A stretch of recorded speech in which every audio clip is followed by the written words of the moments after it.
Destemidos Pioneiros é um projeto a qual a gente utiliza vários personagens que ajudaram a construir a história socioeconômica do estado de Rondônia. O Soldado da Borracha foi um pouco complicado de tirar do papel, porque a gente não tem um local base para dar pontos de partida para contar sobre a história. Porém, por a gente estar propondo um roteiro inovador em campo virtual, a gente achou por bem utilizar todos os elementos que possam contar a história e a gente resgatar a memória de trabalhadores tão importantes que fizeram, sim, toda a construção da nossa história.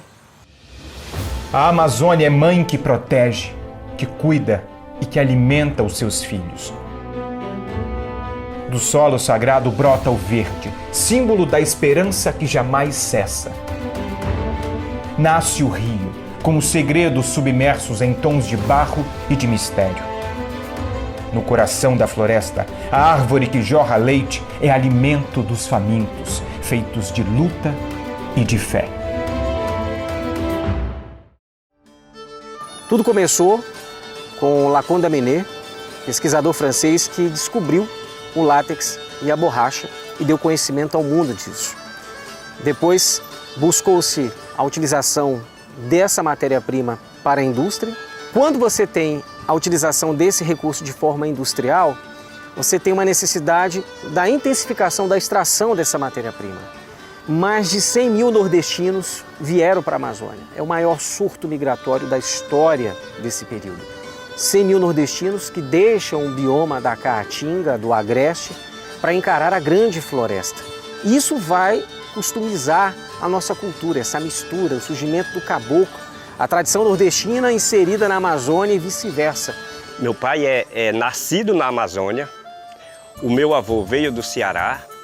Em 1912, passa um navio com meu avô aqui para que aquelas pessoas que vinham dentro daquele navio permanecesse em Porto Velho ou fosse para o Amazonas ou para o Acre. Eles não sabiam nem o que era uma floresta. Eles não sabiam nada. Para você ter uma ideia, tanto o meu avô como o meu pai nunca aprenderam a nadar. Muitos não tinham noção do que iriam encarar. Quando chegavam nas locações, nos seringais, para extrair a borracha, já chegavam devendo. Tinham que pagar pelo seu translado, pelo seu transporte. E pagavam também dentro do armazém pelos recursos retirados ali, como o arroz, o feijão, o óleo, os mantimentos necessários para a sua sobrevivência no primeiro mês de trabalho na sua locação dentro de um seringal. O sistema de aviamento foi um instrumento de seringueiros, coronéis, barões da borracha, de manter e aprisionar esse nordestino na floresta, porque ninguém queria vir para cá. As marcas dessa história ainda fazem parte do nosso dia a dia. Referências pela cidade, nas aulas de história ou até mesmo dentro da nossa própria casa, com a história de algum familiar que fez parte de todo esse legado. Meu avô chega aqui na região do Amazonas, no seringal de Humaitá. Porto Velho pertencia a Humaitá, era distrito, meados de 1932, a trabalhar nesses seringais. Ele falava que saía 3 horas da manhã da locação dele, porque é na madrugada que você consegue fazer com que o látex não venha coagular e aí a árvore possa sangrar. Por isso a poronga, que é uma lamparina com essa parte côncava para refletir a luminosidade e ele enxergar bem o corte.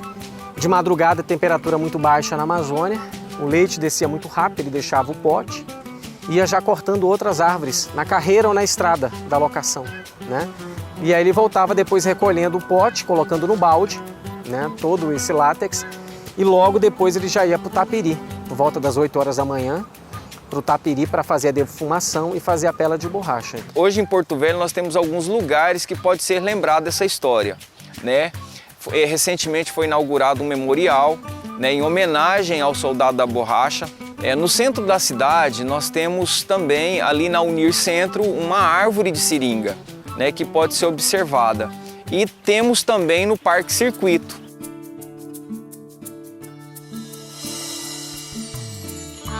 E foi criado aqui nesse espaço o quê? Um monumento em homenagem ao Soldado da Borracha, a imponência desse soldado.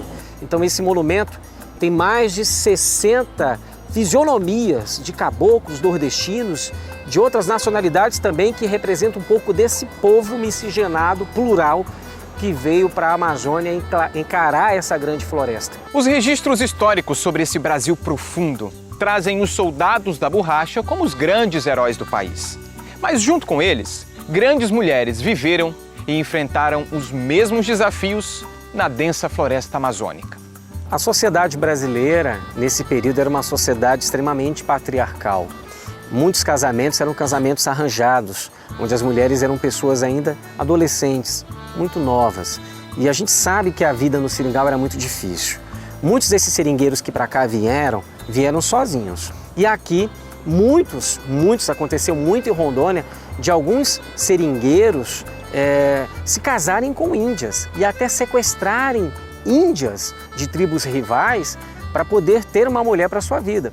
Outros que vieram com sua família tinham esse conceito de uma sociedade conservadora e aonde a mulher ela vai ser partícipe também desse processo de extração da borracha. E enfrentaram isso realmente com muita força, mostrando um pouco dessa força da mulher cabocla, dessa beleza da mulher cabocla, que é além da questão da exoticidade. Em busca de mulheres também protagonistas na história da Amazônia, Roberta Marisa, artista visual acreana, filha e neta de seringueiras, faz um mergulho nas memórias das mulheres que moram na comunidade de Canindé, aqui no interior de Rondônia, às margens do rio Cautário.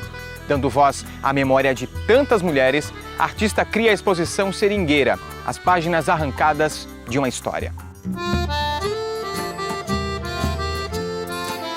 Quando eu pensei em construir essa exposição com essa temática seringueira, eu mexi muito com a minha memória afetiva. A gente sabe sobre a história da Amazônia apenas com protagonismo masculino. Então, por que as mulheres não têm esse protagonismo também, não entram na história, não têm sua vez, não têm sua voz, né?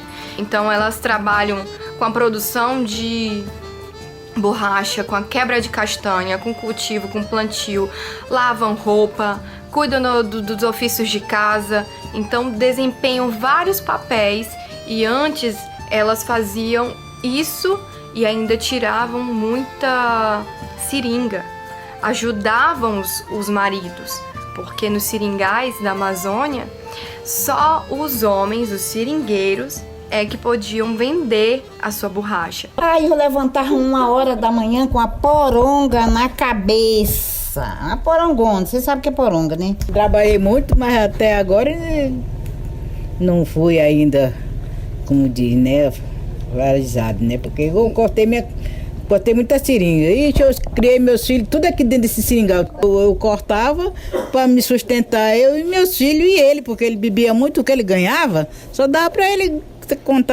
comprava a bebida dele, né? Ele levava tudo nas minhas costas. Não era ajudante, trabalhava igual. Se ele cortava uma estrada, eu cortava outra, né? E assim era, né? Porque não, ele não tinha coragem de dizer assim, não foi eu com minha mulher que eu fiz. Não, ele fazia eu só que fiz, né? O que mais me impactou na exposição foi o fato dessas mulheres se identificarem muito com a árvore mãe. Então, elas têm essa natureza intimamente ligada. Quando eu perguntava sobre a árvore, a seringueira e sobre a vida delas, elas começaram a refletir e falaram que era como se elas fossem uma só. A árvore mãe, que dá leite, que alimenta muito sem ver a quem. Devia ter mais assim um pouco de zelo e amor por uma árvore que é comparada a uma mulher, dá leite igualmente nós, né? É árvore mãe, que ela é árvore mãe, né? Nem nós damos frutos, elas também dão os frutos delas também, né? Assim somos nós.